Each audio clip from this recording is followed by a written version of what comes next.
fazer perguntinha aqui pro meu... Ô, meu querido Ciro. Espera lá um pouquinho só. Dia 4 aqui, hein, Cirão? Repare bem. Segunda-feira vamos estar aqui. Segunda-feira. Ciro volta aqui? Cirão? Opa, Cirão da Massa. O mesmo Ciro que disse que a Venezuela é uma democracia tão democrática quanto a brasileira. Você lembra dessa declaração? Pois é, eu ouvi falar essa declaração. Eu não concordo com essa afirmação. A Venezuela não é democracia. Ponto. Faz tempo. Bom saber que nós somos Algum pares. tempo. Algum tempo. Assim, um regime que se perpetua no poder, que não tem alternância, não é democracia. Um regime em que presidente da República caça concessão de meio de televisão porque diverge, não tô falando do Brasil, tô falando da Venezuela, né? Malandrinho. Malandrinho. Então, isso não é democracia. Isso não é democracia. Pega nós, porra. Isso aí já tá batendo no bolso faz um tempinho. A gente ainda não identificou, né? Meu estimado Randolph, vamos retomando o cerne da questão aqui. Vamos, meu querido Ciro. Essa selvageria patrocinada pelo baronato, diretamente do ar-condicionado dos seus salões da aristocracia, chamada a PEC número 6 de 2019, a reforma da Previdência, essa aberração que está esterilizando o nosso povo machucado, humilhado brasileiro. Deixa eu te perguntar, por que você foi tão frontalmente contra? Te aplaudo pela sua iniciativa nesse sentido. Mas por quê?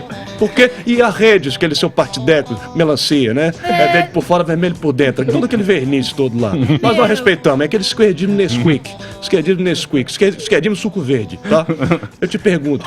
O verde por fora, vermelho por fora. Pera lá um pouquinho. Pera lá um pouquinho. Mas tá igual o Ciro, rapaz. Não deixa eu te falar, pô. Porque demora pra fazer a pergunta. Porque a formiga sabe o pau que rói. A formiga sabe o pau que rói. A formiga sabe. A formiga sabe o pau que rói. Faz logo, Ciro. A pergunta é essa: qual é a proposta alternativa e por que você se confrontou com essa aberração que se chama PEC 6? Assim, primeiro o seguinte: nós partimos, meu querido Ciro, eu tenho a mesma percepção que eu acredito que você tem em relação a isso. Veja, eu não sou daqueles irresponsáveis que acham que não é necessário uma reforma da Previdência. Até porque tem uma necessidade pragmática. A evolução demográfica.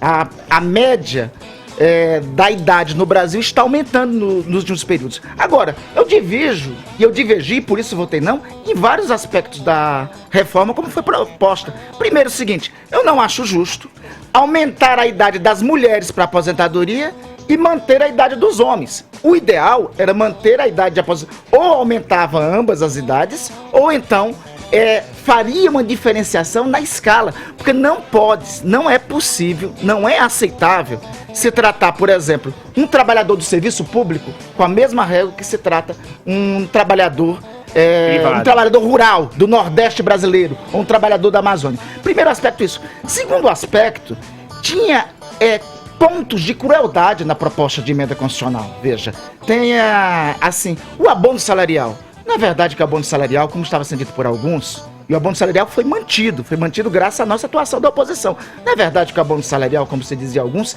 é um privilégio de ricos. O abono salarial é pago para aqueles que recebem 2 salários mínimos. É a possibilidade que tem um cidadão no final do ano poder comprar uma cesta básica a mais, colocar mais um peru no Natal, comprar mais um brinquedo para o filho e para a filha. É uma possibilidade que os mais pobres existem. Então, se não fosse a atuação da oposição, teria alguns absurdos, selvagerias que teriam sido aprovados. Uma era esse, teria sido retirado do BPC. Veja o absurdo que seria retirar o benefício da prestação continuada. O benefício da prestação continuada é a principal fonte de arrecadação em 75% dos municípios do país, porque é a única fonte de renda dos mais pobres desse país. Então, a atuação da oposição contribuiu, primeiro, construir um pacto para tramitação. Nenhuma proposta de emenda constitucional tramita em menos de um ano no Congresso Nacional se não houvesse um pacto formado entre todos os setores sobre a tramitação daquela proposta. Então a oposição contribuiu, inclusive com a tramitação da reforma da Previdência, fazendo isso. Segundo, se não fosse a atuação da oposição, algumas perversidades, obrigado pelo termo, Ciro, né, teriam sido aprovados, que eu acho que penalizaria aqueles que menos têm.